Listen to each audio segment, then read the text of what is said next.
మీ personal interviews మరియు వ్యాపార ప్రకటనల కొరకు ఈ నెంబర్ని సంప్రదించండి. నమస్తే, వెల్కమ్ టు మనం టీవీ. నా పేరు వలి. ప్రస్తుతం నాతో పాటు స్టూడియోలో ఉన్నారు ప్రముఖ రాజకీయ విశ్లేషకులు అప్పసాని రాజేష్ గారు. వారితో మాట్లాడదాం. రాజేష్ గారు నమస్కారం సార్. నమస్కారం. రాజేష్ గారు, నిన్న ముఖ్యమంత్రి చంద్రబాబు నాయుడు గారు తిరుపతి లడ్డూని అపవిత్రం చేశారు, జంతువుల కొవ్వుతో తయారు చేసిన పరిస్థితుంది, కానీ కూటమి ప్రభుత్వం వచ్చిన తర్వాత స్వచ్ఛమైన నెయ్యితో చేస్తూ ఉన్నాం అని చెప్పి ఒక కామెంట్ చేశారు. ఇప్పుడు వైసీపీలో కాక కనిపిస్తుంది సార్. ఒకళ్ళ తర్వాత ఒకళ్ళు వరుసగా ముఖ్యమంత్రి గారికి కౌంటర్ ఇచ్చే పనిలో వాళ్ళు చాలా బిజీగా ఉన్నారు. మాజీ చైర్మన్ కరుణాకర్ రెడ్డి కావచ్చు, ఇప్పుడు వైవి సుబ్బారెడ్డి, వీళ్ళందరూ కూడా భక్తుల మనోభావాల్ని చంద్రబాబు నాయుడు గారు దెబ్బతీశారు, శ్రీవారి శాపానికి ఆయన గురవుతారు, ఇలాంటి శాపనార్థాలు పెడతా ఉన్నారు. ఎలా చూస్తారు సార్? ముందుగా మనకి తెలుగులో ఒక పాపులర్ సామెతను మనం గుర్తు చేసుకోవాలి. పిల్లి శాపనార్థాలకి ఉట్టి తెగదు. ఈ వైవి సుబ్బారెడ్డిలు, ఈ బోమన కరుణాకర్ రెడ్డిలు, ఇటువంటి వాళ్ళందరూ దశాబ్దాల తరబడి ఈ శాపనార్థాలు పెడతానే ఉన్నారు. వాళ్ళ మీద వస్తున్న ఆరోపణలు, వాళ్ళ మీద విచారణ జరుగుతూ ఉన్నాయి. వాళ్ళ అవినీతి భాగవతాల పుట్టలు పగులుతూ ఉన్నాయి. వాళ్ళ అధికార దుర్వినియోగానికి సంబంధించిన వార్తలు వాళ్ళ విస్తృతంగా ప్రజల్లో చలమణవుతూ ఉన్నాయి. భక్తుల మనోభావాల గురించి, తిరుమల పవిత్రత గురించి ఈ ఇద్దరు మహానుభావులు ఎంత తక్కువ మాట్లాడితే అంత శ్రేయస్కరం.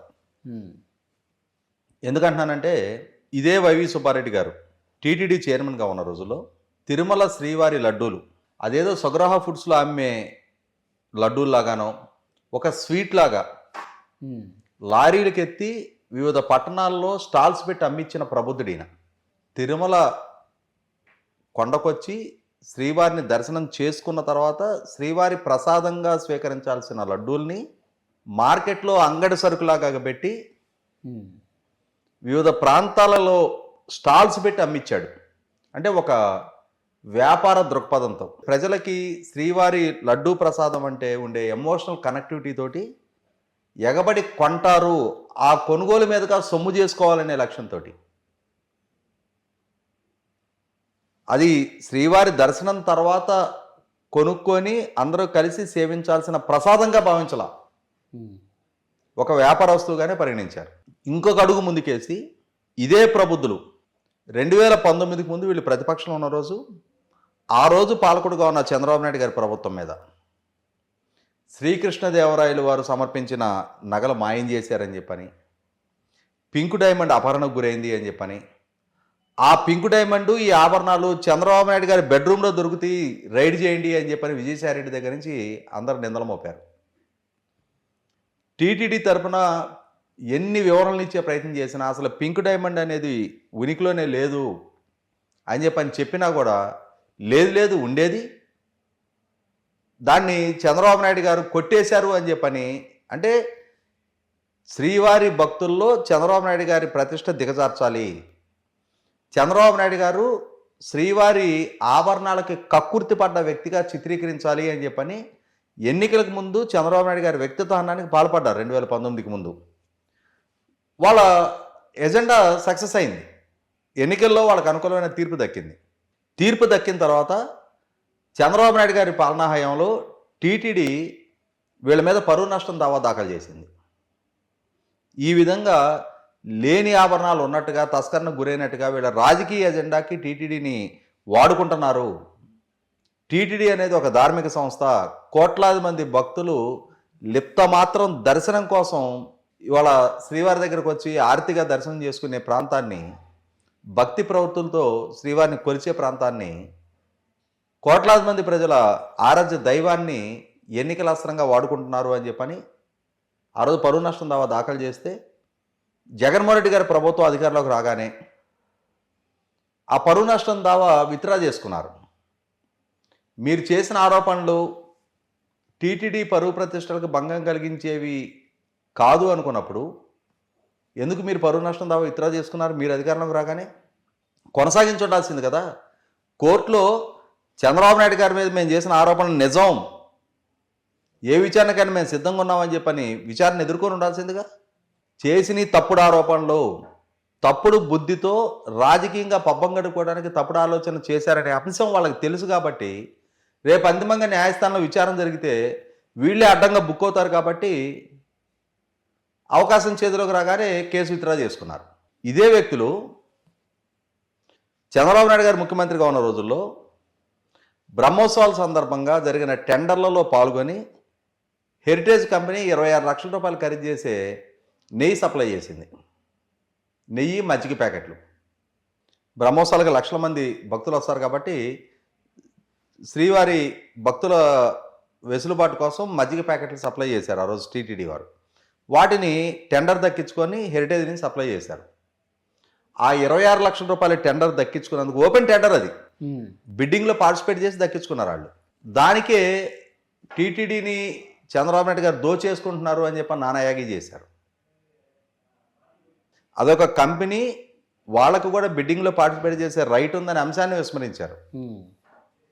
మరి అంతటి యాగి చేసిన వాళ్ళు నిన్న సాక్షాత్తు రాష్ట్ర ముఖ్యమంత్రి చంద్రబాబు నాయుడు గారు ఇవాళ భక్తుల మనోభావాలు గాయపరిచే సంఘటన గురించి తెలియజేశారు. ఎన్నాళ్ళు ఆయన వాళ్ళ దృష్టికి వచ్చి ఉంటుంది ఎప్పుడో, కానీ ప్రభుత్వాన్ని సున్నితంగా హెచ్చరిస్తూ వచ్చారు. ఆ రోజు తిరుమలను అపవిత్రం చేస్తున్నారు, భక్తుల మనోభావాలతో ఆటలాడుకుంటున్నారు, తిరుమల శ్రీవారితో పెట్టుకున్న వాళ్ళు గతంలో ఘోరమైన శిక్షలకు గురయ్యారు, మీకు కూడా గతి పట్టించుకోవద్దు అని చెప్పని సున్నితంగా హెచ్చరిస్తూ వచ్చారు.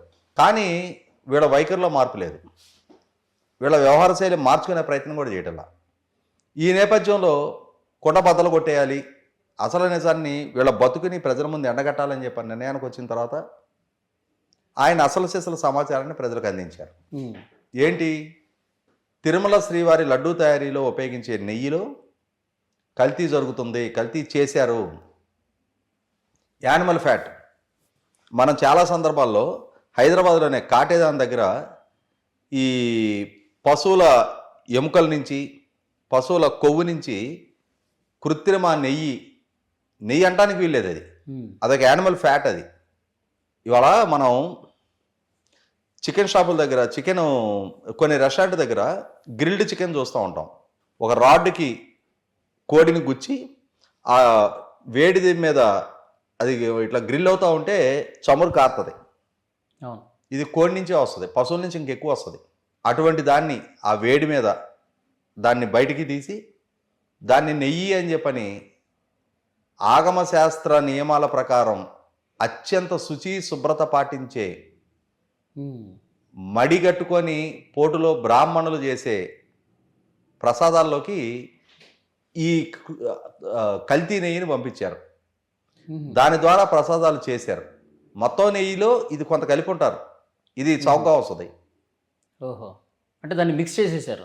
1 టన్ను నెయ్యి కొంటే 2-3 గంటలు ఇది కలిపి ఉంటారు. ఇది ఇవాళ ప్రభుత్వానికి నిర్ధారణ అయిన తర్వాతే సాక్షాత్తు రాష్ట్ర ముఖ్యమంత్రి చంద్రబాబు నాయుడు గారు చెప్పడం జరిగింది. చంద్రబాబు నాయుడు గారికి ఒక ట్రాక్ ఉంది, జగన్మోహన్ రెడ్డి గారి లాగా మసిబూసి మారేడికాయ చేసే ప్రకటనలు ఆయన ఎప్పుడు చేయలా. 37 మంది సీఏలు డిఎస్పీలుగా ప్రమోట్ అయితే అందులో 33 కమ్మ సామాజిక వర్గీయులే. అమరావతి కాదు, అది కమరావతి. నారాసుర రక్త చరిత్ర, ఇట్లాంటి అసత్య కథనాలు వండివార్చడంలో వైసీపీ పార్టీ, జగన్మోహన్ రెడ్డి గారు, వాళ్ళ సొంత మీడియా సాక్షి, సిద్ధహస్తులు, వాళ్ళు దిట్ట అందులో. అటువంటి ప్రచారాలు చేసిన నేపథ్యమే చంద్రబాబు నాయుడు గారికి లేదు. ఆయన బాధితుడు. ప్రతి సందర్భంలో జగన్మోహన్ రెడ్డి గారు, వాళ్ళ నాన్న రాజశేఖర రెడ్డి గారి హయాం నుంచి కూడా ఆయన మీద నిందలు మోపుతూ వచ్చారు. ఒక్క నిందను కూడా ఇది నిజం అని చెప్పని రుజువు చేయలేకపోయారు.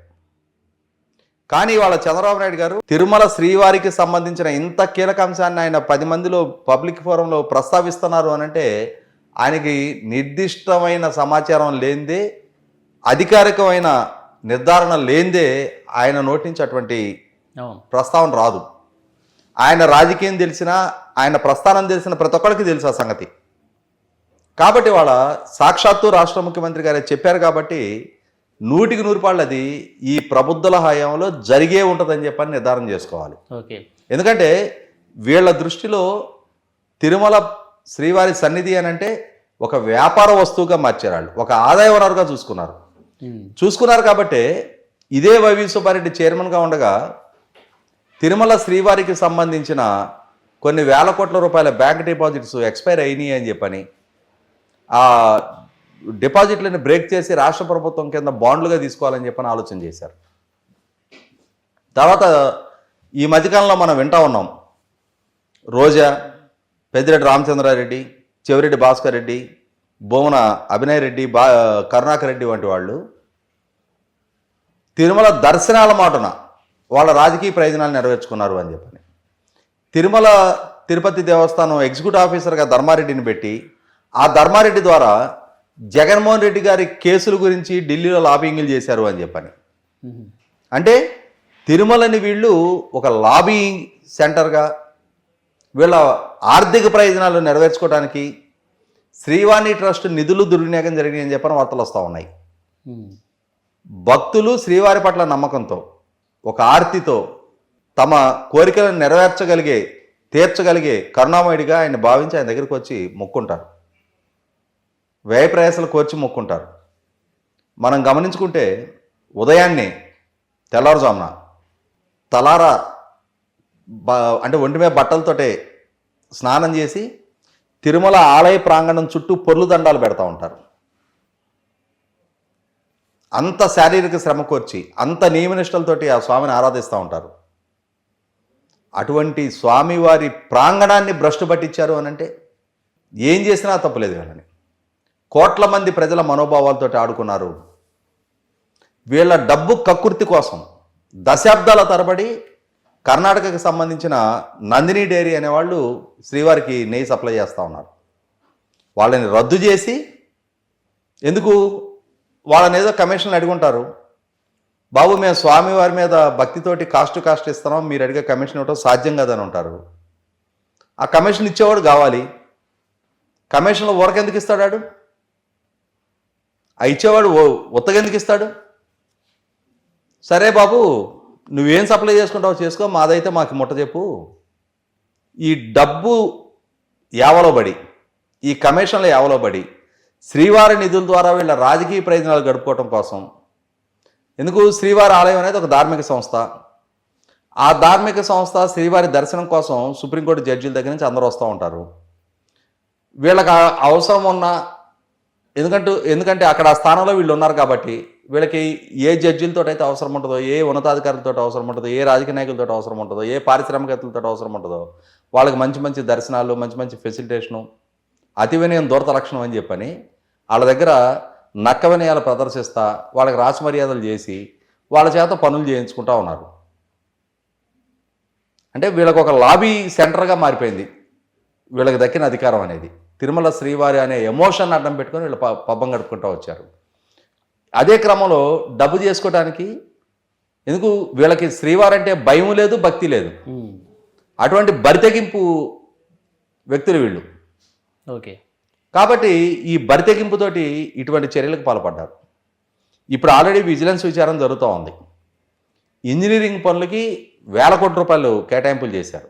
అవసరం లేకపోయినా కేటాయింపులు చేసి వాటి నుంచి కమిషన్లు దండుకున్నారు. ఇటువంటి నేపథ్యంలో ఇప్పుడు చంద్రబాబు నాయుడు గారి ద్వారా వచ్చిన ఈ ఆరోపణ ప్రజల్లో నిన్నటి నుంచి ప్రజల మనసులను కలిచివేస్తుంది. అసలు శ్రీవారి సన్నిధిలో ఇటువంటి అపచారమా? ఇటువంటి అపచారానికి పాల్పడ్డ వ్యక్తులు ఇంకా తిరుగుతున్నారా? శ్రీవారికి తెలుసు కాబట్టే 151 నుంచి 11కి లాక్కొచ్చాడు ఆయనే. ఆయన ఆగ్రహము, ఆయన అనుగ్రహం రెండూ మనకు పరిచయమే. కాబట్టి ఇక్కడ 100కి 100 పాళ్ళు ఈ పార్టీ, ఈ నాయకులు ఎంత సమర్థించుకునే ప్రయత్నం చేసినా, మేము చాలా ఉధృతంగా కౌంటర్ అటాక్ చేస్తూ ఉన్నాం, ఆరోపణ చేసిన చంద్రబాబు నాయుడు గారిని విమర్శలు చేస్తూ ఉన్నాం అని చెప్పని సమర్థించుకునే ప్రయత్నం చేసినా వీళ్ళ వ్యవహార శైలి ఏంటి అనేది ప్రజల్లో విస్తృతంగా చర్చనీయాంశం అయింది. కాబట్టి ఇవాళ వీళ్ళని నమ్మటానికి ఎవరు సిద్ధంగా లేరనేది వాస్తవం. Thank you very much sir.